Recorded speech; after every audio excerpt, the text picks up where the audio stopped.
was us against the world. What we were attempting to do was pay the nation's top producers better. That put me on the hate list of every other real estate company. The brokers did not like the idea of making the agents the heroes of the organization. We figured that the agent was doing all the work and taking most of the risk, and yet only getting half of the compensation. High commission split was a big part of what we had going for us in the beginning. The advantage of that was that you would attract the full-time, experienced producers in the business.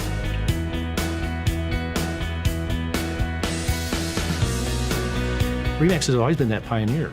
We basically taught agents how to promote themselves. It was revolutionary. It was different than the way real estate had ever been done in the past. The first month, I took over 1,000 phone calls, 204 face-to-face interviews, and 4 people signed up.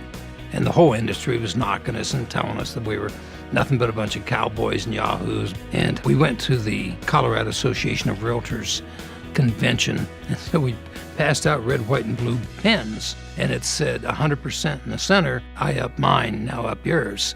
We weren't liked very well, let's just put it that way. But we became respected because of the fact of the numbers that we were doing, the quality of the agent, the integrity of the agents that we were bringing on. We evolved, and what happened was we coalesced around one image. We had 2 owners of the RE/MAX franchise in Albuquerque, and the Albuquerque Balloon Festival was just taking off.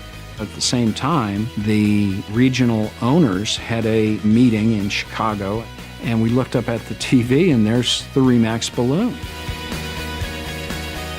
Nobody wanted it as a logo. It was just, isn't that cute, our balloons up in the air? We took a silly little symbol and turned it into this massive icon of what professional real estate is supposed to be about. The early days of the company were fraught with a lot of financial difficulties. We had to sell a franchise in order to make payroll. We had to sell another franchise in order to pay the rent. It was just an absolutely terrible market. In 1980, we lucked out and sold to 2 extraordinary business people, Frank Polsler and Walter Snyder. Of course, we were extremely impressed. They showed us the best of the best, and we thought we could repeat that in Ontario. We thought there was a great opportunity in the marketplace for this type of brand and this type of business model. Dave looked at my financial statement. He said, Frank, you're broke. I said, we'll make it work. They convinced us that they could do the job, and they totally turned the company around. Frank and Walter understood franchising. They fell in love with our concept. They opened the entire European continent for us. And overnight, they revolutionized our company.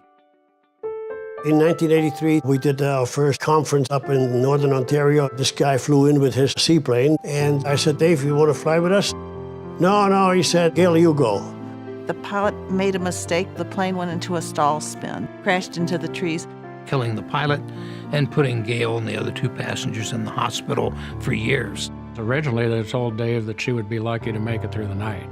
Even if she does come out of it, she may be a vegetable. She may never be able to walk. She may never be able to talk. He read motivational books to her, even though she was in a coma. And the doctor said, son, she can't hear you. He said, I'm going to keep talking to her, and I'm going to sleep here, and I'm going to be with her until she gets well.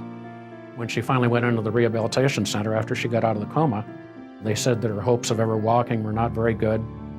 And she looked at the doctor and she said, I will walk out of here. I can remember her appearing at the convention, this frail 95-pound, head-shaved wisp of a woman in a wheelchair. And she stood up in that wheelchair and waved with her other arm in a sling.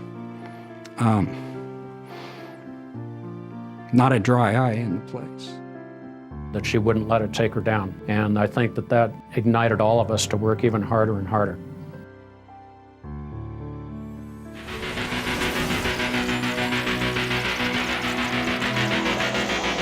By the 90s, we were booming. At our 20th anniversary, we'd reached 30,000 agents. And at that point, we really started to become a factor in the country. The agent number meant market share, meant market presence, meant advertising dollars. the premier best agents in the business. Best customer satisfaction, the best brand name awareness, the most market share, the best web presence.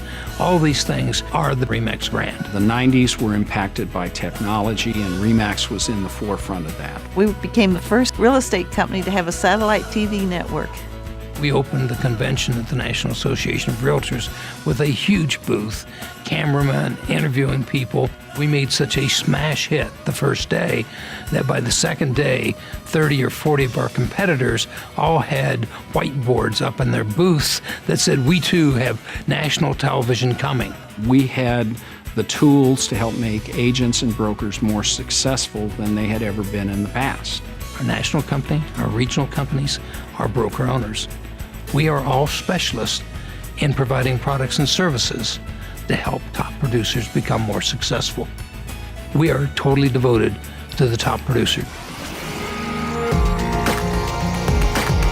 By the time 2000 rolled around, RE/MAX was the significant player in the real estate industry in all of North America. We went from country to country and started seeing the immediate success. We were established, we were the go-to company, we had a national presence in the media. It was inevitable we'd become number one. RE/MAX survived the difficult markets for the same reason that we prospered in the very good markets. We said, batten down the hatches. This is going to be the toughest one we've ever seen.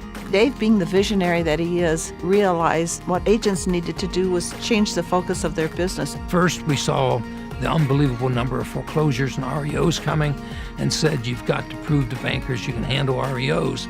It's going to be the business we have. We started teaching the CDPE course and pushed the short sales. We went to Fannie, Freddie, FDIC, Treasury, and HUD. We helped them rewrite the short sale rules. So we embraced the changes. If you have a company that's built with the very best brokers and the very best agents, it's going to prosper. To be affiliated with the best agents, the best broker owners and managers, it's been the best 40 years of my life. There's no words to explain how much we appreciate the real estate agents and broker owners that work with us. They built this company. It was a passion for the organization. It was an absolute love for the people at RE/MAX, and we never lost our focus.